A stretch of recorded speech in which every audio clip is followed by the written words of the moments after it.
Yeah.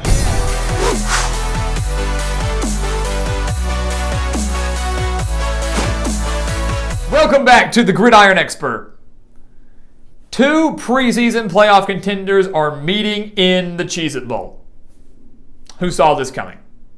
Who would have thought we'd be seeing number 19 Clemson and Iowa State meeting in the Cheez-It Bowl? Maybe a playoff semifinal, maybe a New Year's Six bowl game, but the Cheez-It Bowl?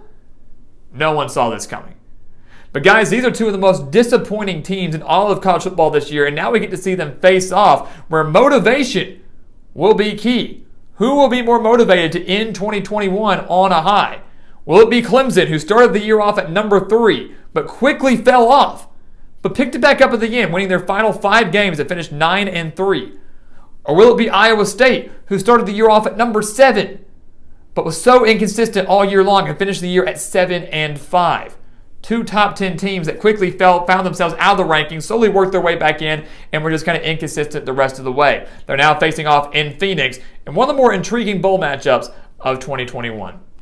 So again, guys, welcome back to the Gridiron Expert. We are here to predict this Cheez-It Bowl between Clemson and Iowa State, telling you everything you need to know for this game that, while they were lackluster teams, could be a very exciting bowl game. As always, make sure to continue to like, comment, subscribe, share our videos, and of course, check out everything down in the description below. If you want the spread pick for this Cheez-It Bowl and the spread pick for every single college football bowl game, you've got to go sign up over on thegridironexpert.com. It's one of the lowest prices in the entire country for one of the best marks in the entire country, and it's a year-long subscription. So if you sign up now, you get it all the way through 2022. It's an offer that you do not want to pass up because you're going to win. We win at the Gridiron Expert, beating out over 80% of the national analysts each of the last 3 years. Doing it again now. Join our team today and start winning with us today.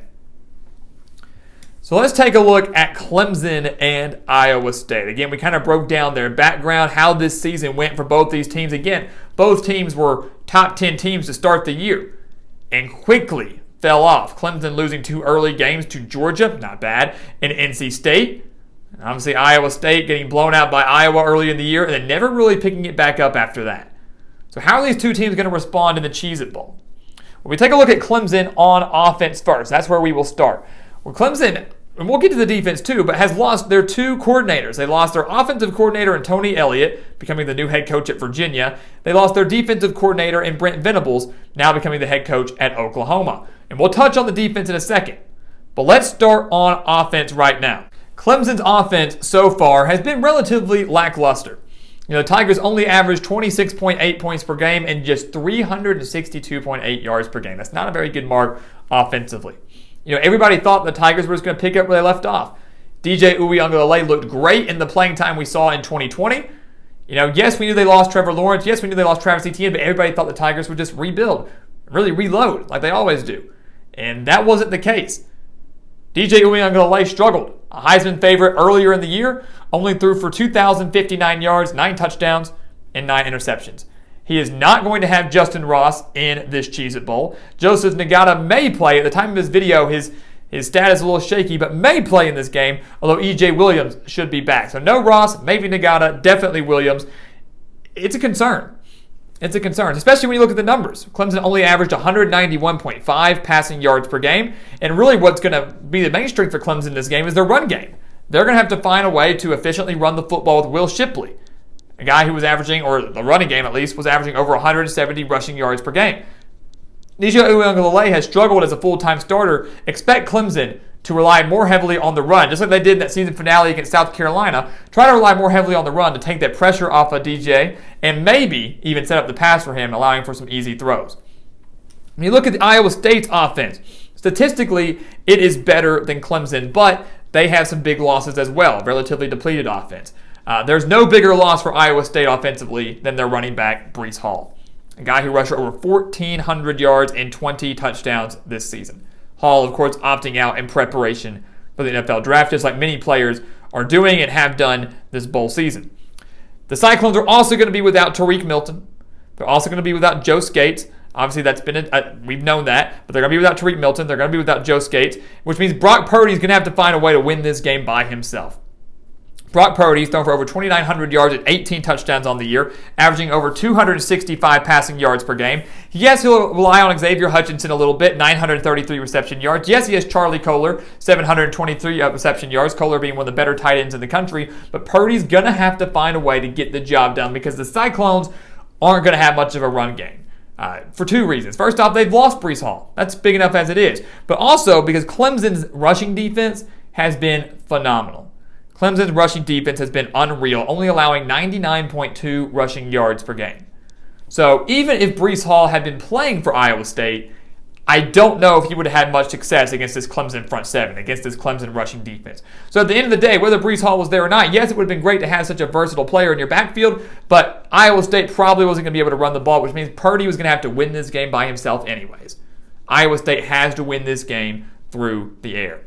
And you look at Clemson's defense as a whole, like we mentioned a second ago, they lost Brent Venables, their longtime defensive coordinator, meaning the future is a little shaky for Clemson. You lose your star offensive coordinator, you lose your star defensive coordinator. Dabo Swinney's going to have to start rebuilding. He's not going to have either of those coaches for this game. But Clemson's defense, guys, still only gave up 15 points per game. That's it. 15 points per game, just 308.4 total yards per game. So like we mentioned, I believe the Iowa State run game is a non-factor, and I believe it would have been a pretty close to a non-factor had Breece Hall even played. That's how good this run defense is. Clemson's weakness on defense is the passing game, giving up over 209 passing yards per game. But I will say this. We just mentioned the front seven. They know how to create pressure, 41 sacks on the year. The secondary knows how to force turnovers, 11 interceptions on the year. It's a stingy defense, one that has not allowed more than 27 points all year long. No team has eclipsed 27 points on Clemson. Not a single one. Iowa State, depleted on offense, can't help but wonder, will they be able to do that? When you look at Iowa State and their defense, they're without some key players too. Clemson's more so without coordinators and coaches.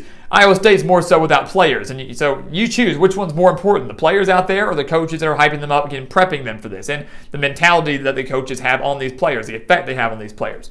But Iowa State defensively will be without cornerback Asheem Young. They'll be without another cornerback and Kim Monty King. And they'll be without another linebacker and Eric Horn.